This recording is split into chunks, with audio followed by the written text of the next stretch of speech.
Now, another fiction. India is violating human rights in Kashmir Valley. That is another fiction. The fact is, people forget it. When we talk about human rights situation in Kashmir Valley, we forget that there wasn't any situation like this prior to 1990. In fact, people who know the history, Pakistan tried through Operation Gibraltar in 1965. Pakistan regular army was sent into Kashmir Valley to create disturbance, to ferment, to instigate militancy and extremism and divisions on religious basis, and that failed, badly failed.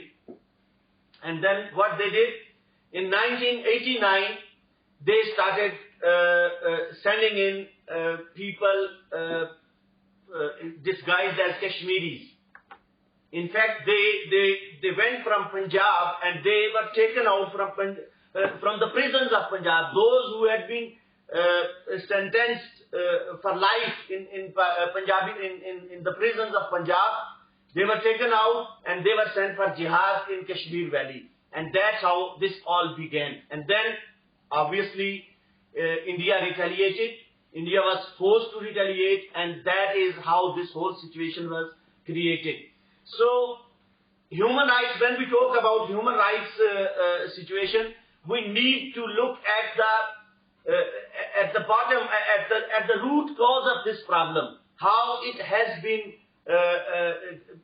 been created, and how it was planned, and who is fueling this whole fire now.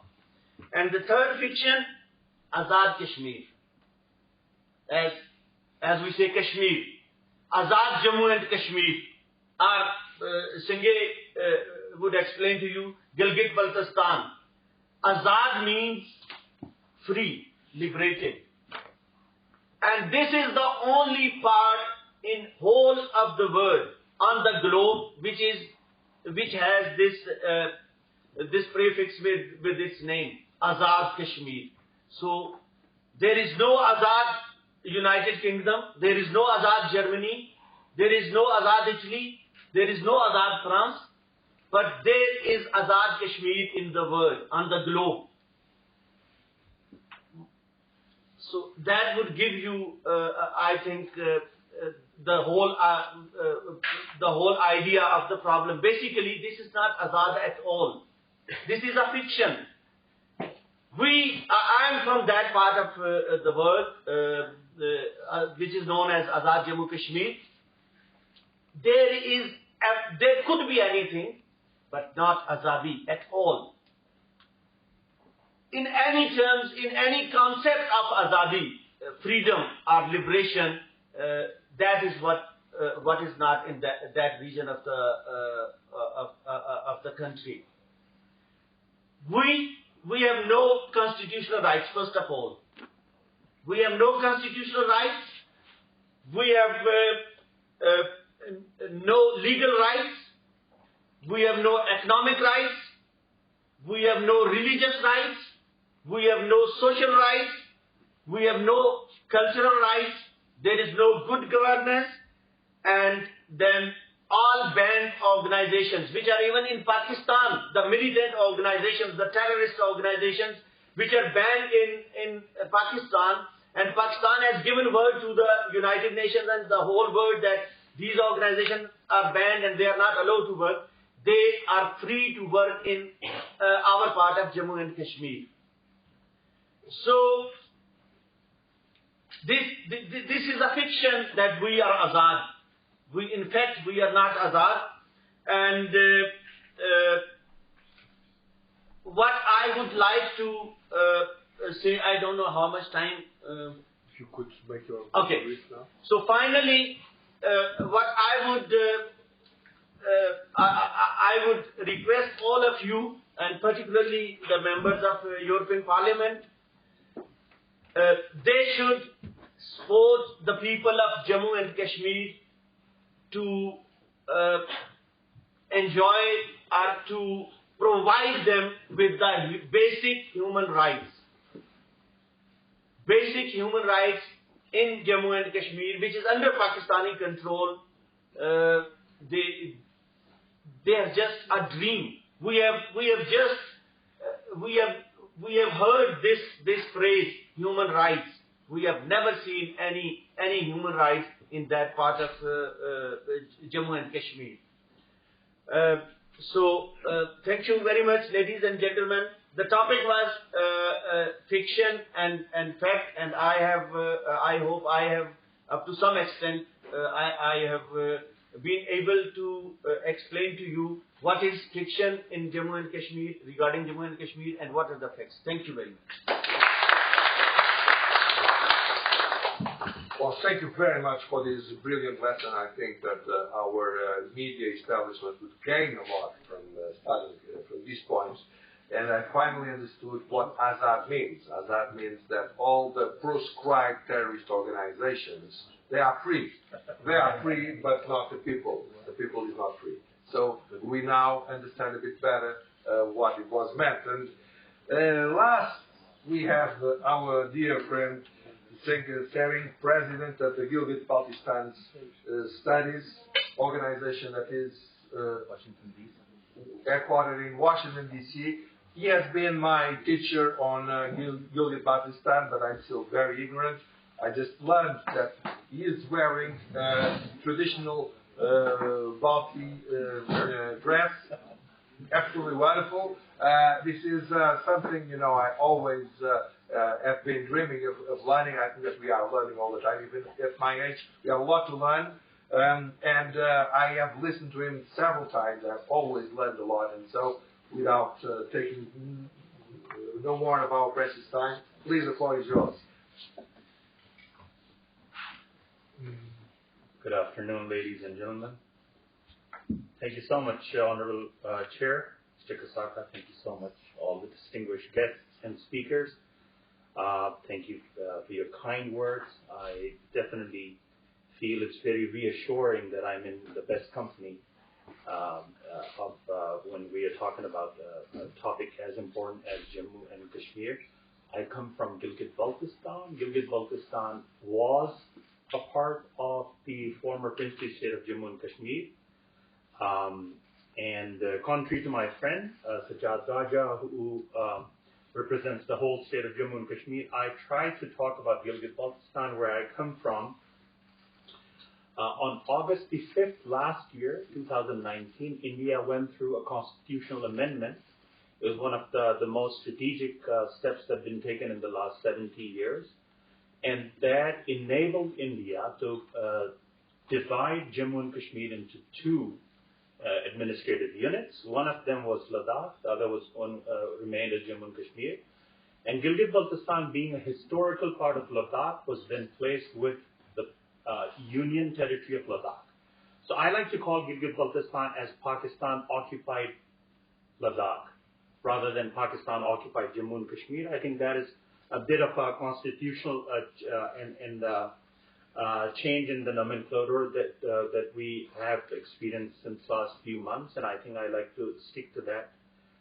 When it comes to sifting facts from fictions, I think all the speakers here at the podium would agree that no other area has been affected and damaged like Gilgit-Baltistan when it comes to myth building on Jammu and Kashmir and Pakistan's role in that. Gilgit-Baltistan was separated from Jammu and Kashmir in 1949.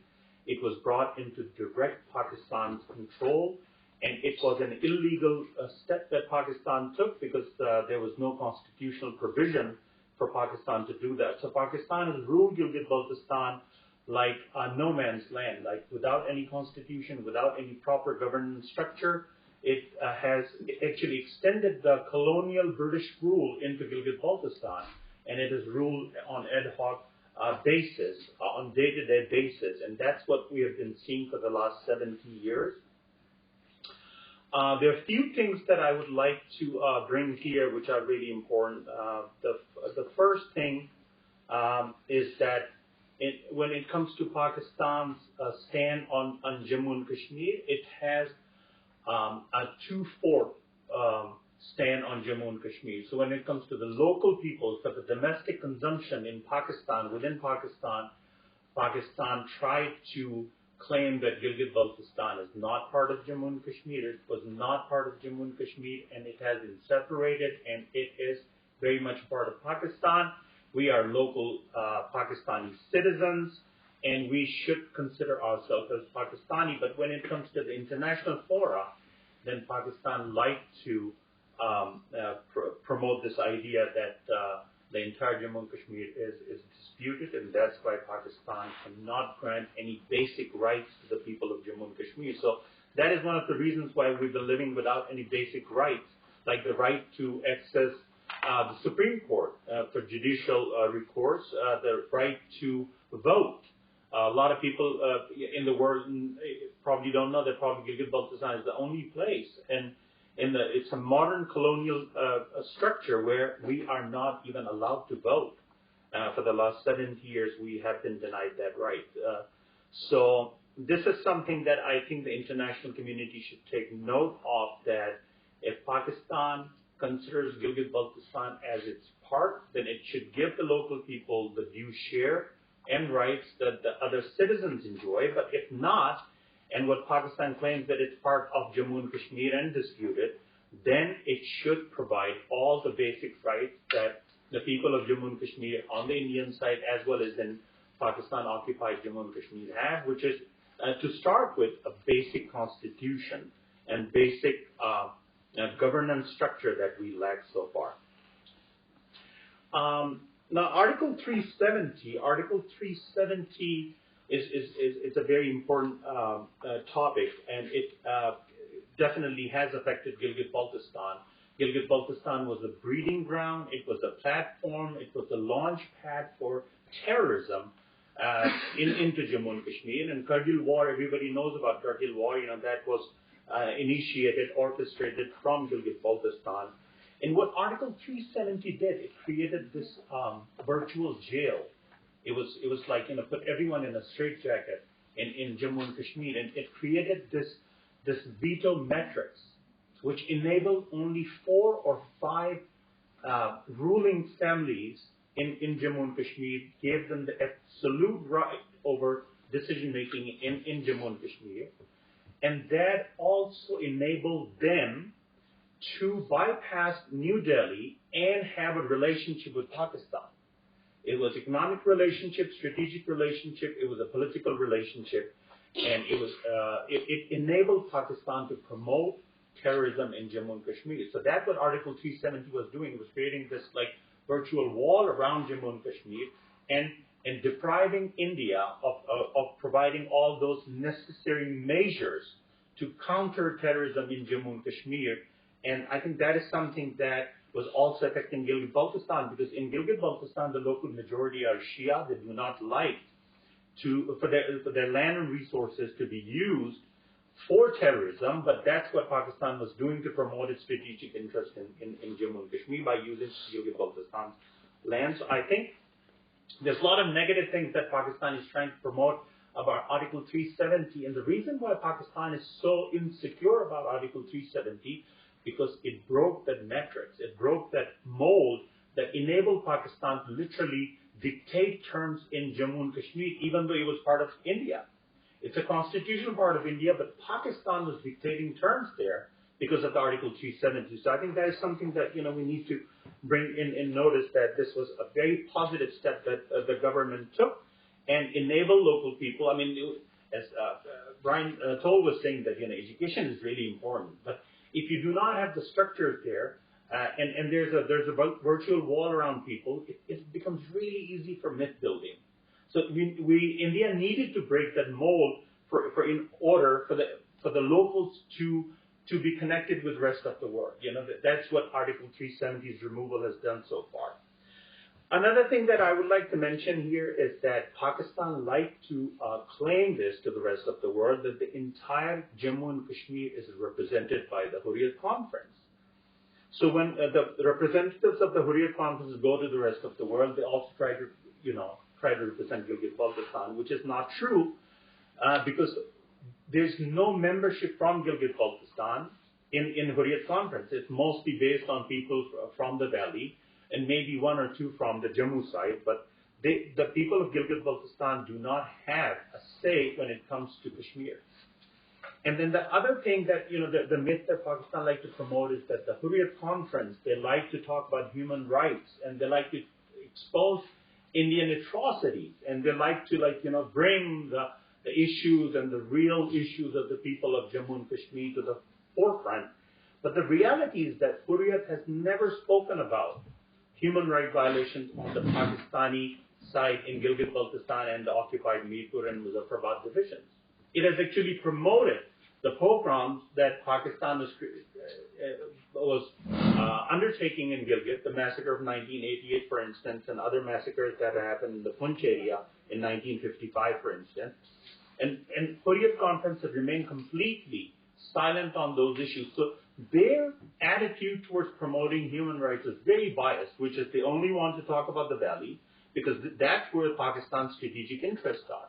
They want to show Jammu Kashmir as one ethnic group, that is all Kashmiri-speaking people, and one religion, that is the Sunni Muslim.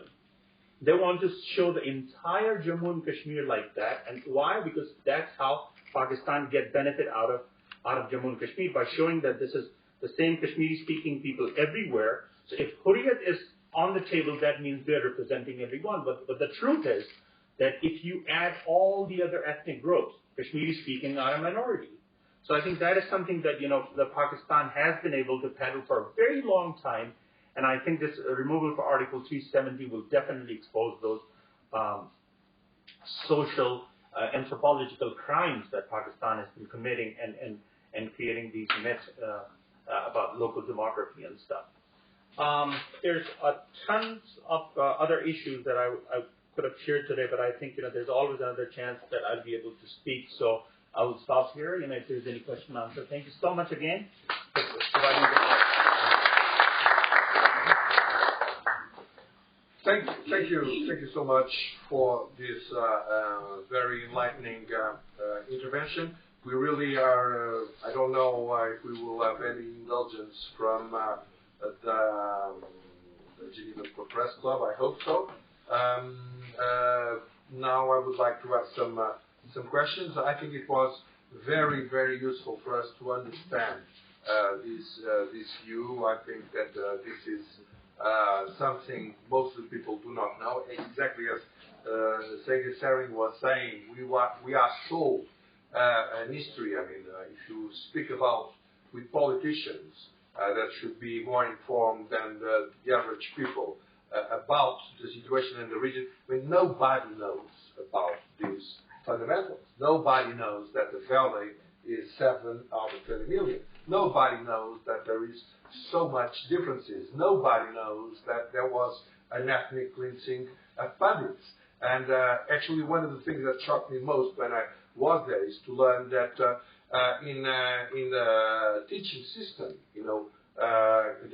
even in the valley, in Srinagar, Kashmiri was actually being replaced by Urdu, which is absolutely fantastic. And everything was done in the name of the so-called, self-determination. I mean, I never saw any self-determination that starts by claiming that we don't want to use our language. It's absolutely, in terms of fiction, it is one of the things that impressed me the most. But please, now, with the indulgence of the organizers of the House, I would ask who wants to take the floor to yes, please. The floor is yours. My name is Arif Ajakia. I'm from Karachi, Pakistan. I have two questions. One is for Mr. Singh Sereng and one is for Honorable Member of European Parliament. Mr. Singh, Pakistan has annexed GB, Gilgit-Baltistan. The outside world does not know much about Gilgit-Baltistan, as you have explained how Pakistan is ruling this part of the world. News do not come out. When CPEC was announced, we heard that Gilgit-Baltistan people are opposing it, but nothing as such happened, and that CPEC is constructed. no resistance locally, no movement. How do you see future of Gilgit-Baltistan? What will happen to Gilgit-Baltistan? My question to Honorable Member of European Parliament, Ms. Gianna Gancia. Minorities in India can perform their religious duties on the streets. They pray their prayers on the streets. There is 5 times azan on the speakers of mosques. Throughout the year, on the streets of India, religious rituals of Muslims go on unstopped and nobody disturbs them. Even Hindu community facilitates them. My question is that European Parliament raises issue of religious intolerance in India, while there is not any, because there are no authentic reports of religious intolerance against Muslims in India. While in Pakistan, minorities' rights are violated unstopped, and regularly forced conversion is going on. Ethnic and religious minorities, genocide is going on unstopped. My question is that why European Parliament does not speak where there are authentic reports of violation of human rights in Pakistan, and when there is, as we saw, fake news and all these myths and fictions. So why European Parliament so proactive on these myths and fake news when entire European Parliament was ready to discuss and vote on it, but then it differed? Thank you. Thank you. Perhaps, I don't know if you want to react right now. Perhaps Yes. we could use the reverse order. Okay, thank you. Please. Yes, thank you for your answer. I agree with you about the fact that the discrimination in Pakistan are not so discussed and not so discussed enough in European Parliament. And it's for that we start these studies, those visits, because a good part of Parliament such value, how do you say in English, such value doesn't These values? These values this situation until the Kashmir was with India. Until this moment, this value is phenomenal, and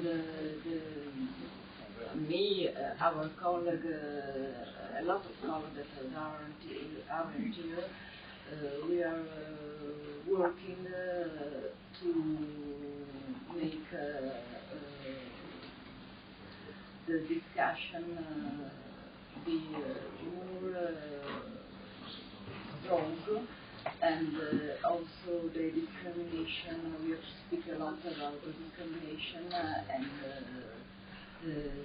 we start just a few months to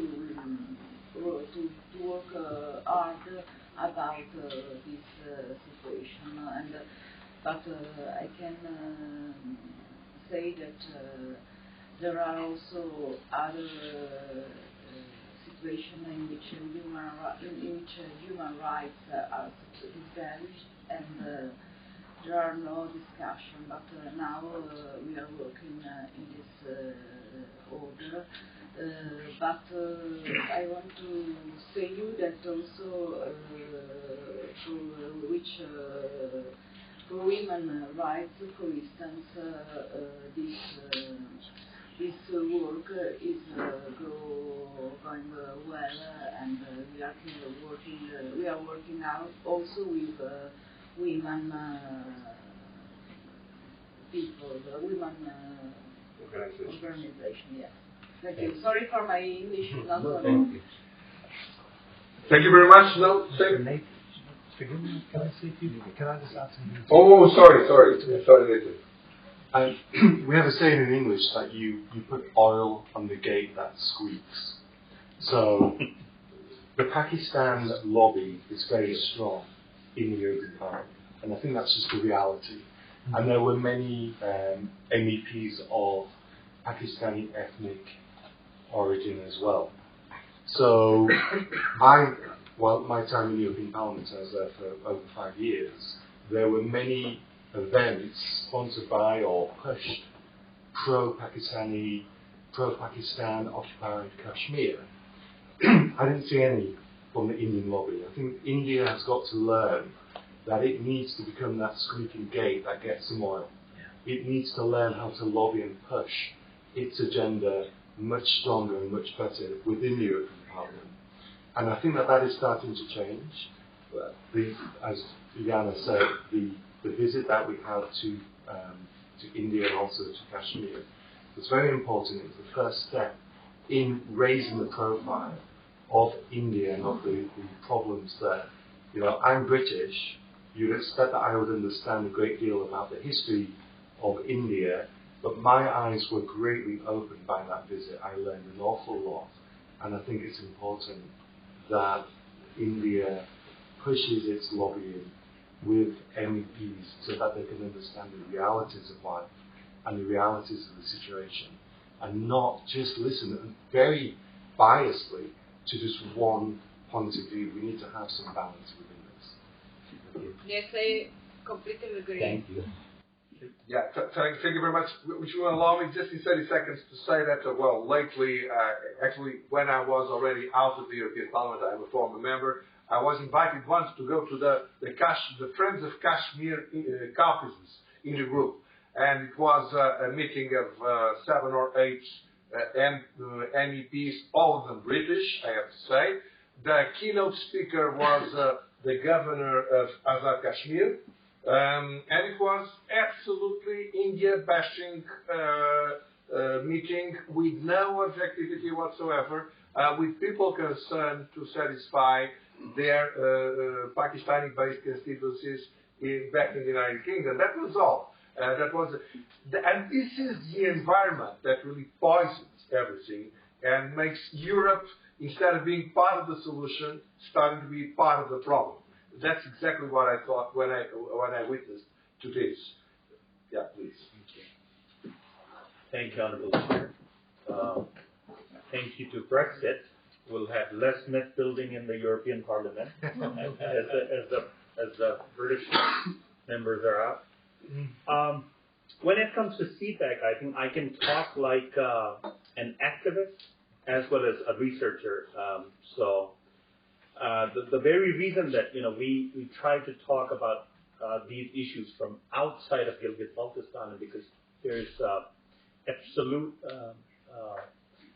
oppression in Gilgit-Baltistan. I can show you clippings from different news where the local minister said anyone who will protest about rights within CPAC will be termed as terrorists, and they will be charged under Anti-Terrorism Act, and there's an article in it called Schedule 4.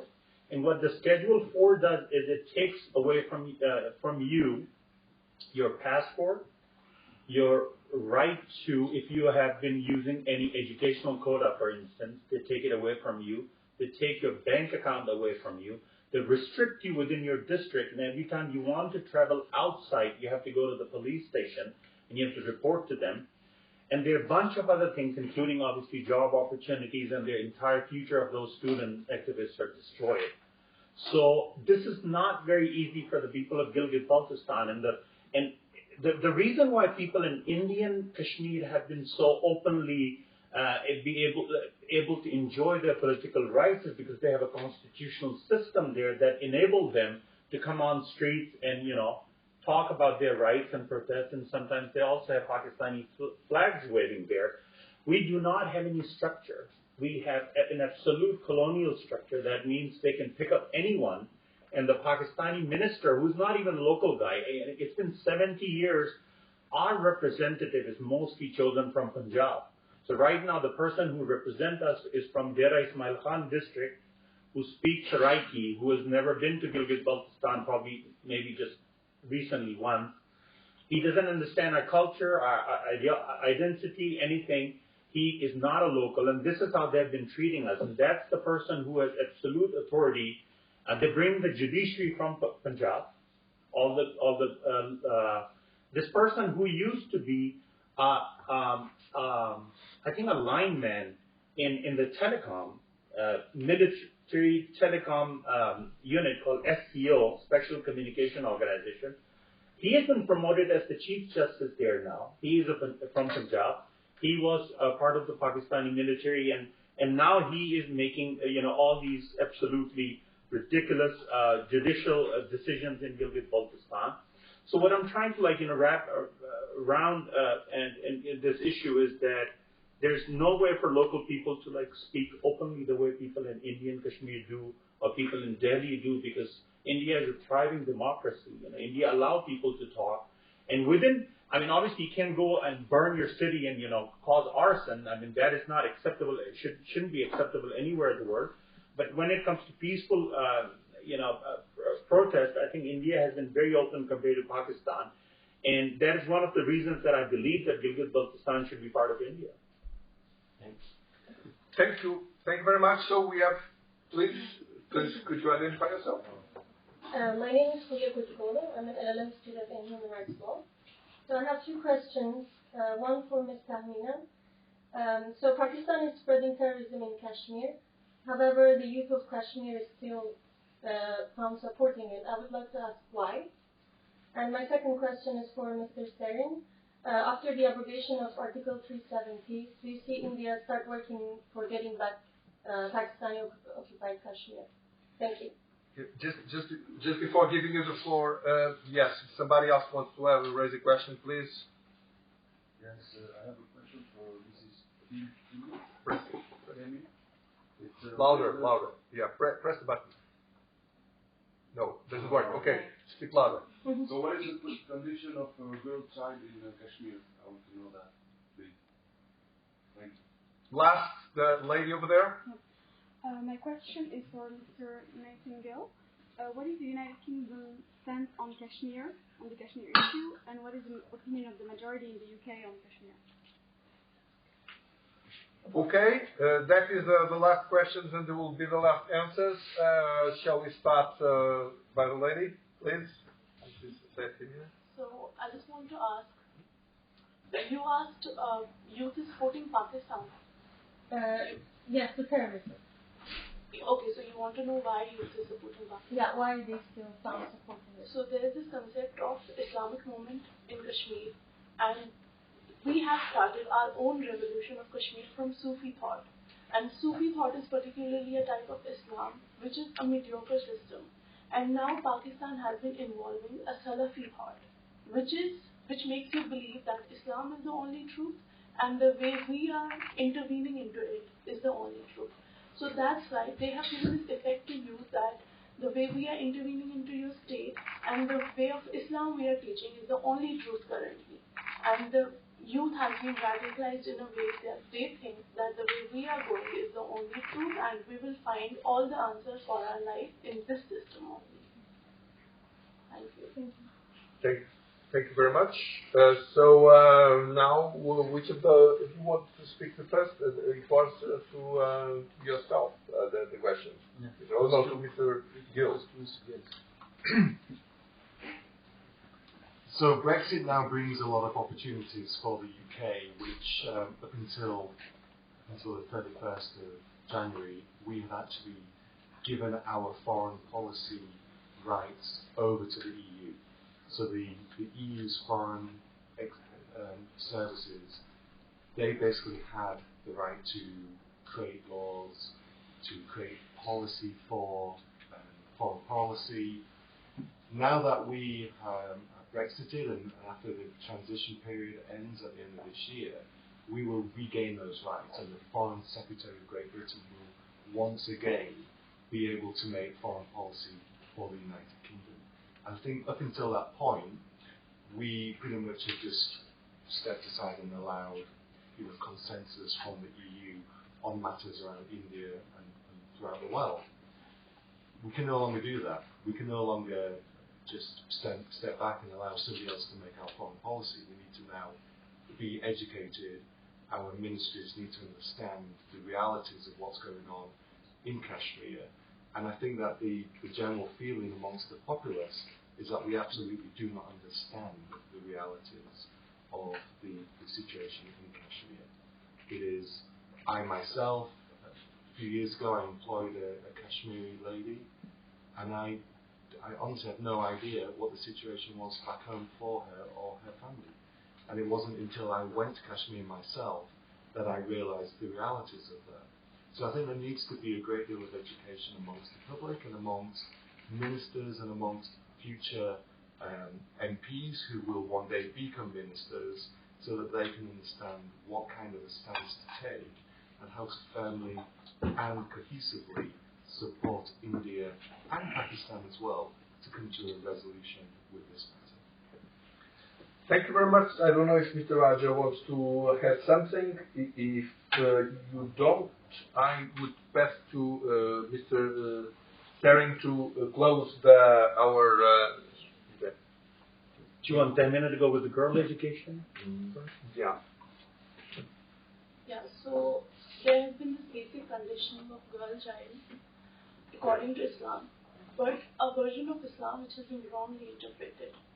So now you would see the trend. Before some years we have seen this trend that there is a patriarchal system, that they are dominated in a way. Either you will see the girls being wives of someone or sitting in house. They were not allowed education after the graduation level, like bachelor's level, after the bachelor's level. But now we are seeing the trend that girls who just typically want to get rid of this system, young girls like me, are leaving the state and settling in another part of country and doing their own work, presenting this state or being entrepreneurs, whatever they want to. But it has now been slightly changing. Before this, there was a typical Islamic type of conditioning of girl child, which was like dominated for a longer time. Now we are slightly seeing a change in that. Thank you very much. Now. Thank you, Honorable Chairman, one more time. I think the merger with India, I think it brings us back to history. The letter of accession and the India Independence Act. It was a constitutional measure. In my opinion, it was a non-reversible decision that the ruler of Jammu and Kashmir took. And he acceded to India, and it was the final decision. That is my opinion. Constitutionally, we belong to India, and we have been deprived of all the basic constitutional rights that the other Indian citizens enjoy, and that is because of Pakistan's physical control over Gilgit-Baltistan. And you can say that the people of Gilgit-Baltistan actually gave Pakistan a chance. 70 years is a long time for Pakistan to prove that it could do better than India, but it didn't. They have treated us much worse than, how the colonial powers treated their subjects in the 18th century. And that's why I believe that we should be physically reintegrated with India. And if Indian government is doing something or not, I think there are a lot of noises that we hear from the Indian side. Indian Parliament is probably working on it. I have a lot of faith in the government of Prime Minister Modi. I think they are very serious about it. They have done a tremendous job in Ladakh. What the deprivation that the Ladakhis went through for the last 70 years is now it's emerging as a union territory, and things are changing there pretty fast. So we have lots of hope that when we will be reintegrated with Ladakh, we'll be able to enjoy and benefit from the same rights. So I hope that it happens soon, and we are pretty much, I think there. So thank you so much. Well, thank you everyone for your participation. Thanks in particular to those who took the floor. It was really very enlightening. I think that all of us, we get out of here with facts being more highlighted than they were before, and fictions being understood as such, as fictions. Thank you very much to all of you.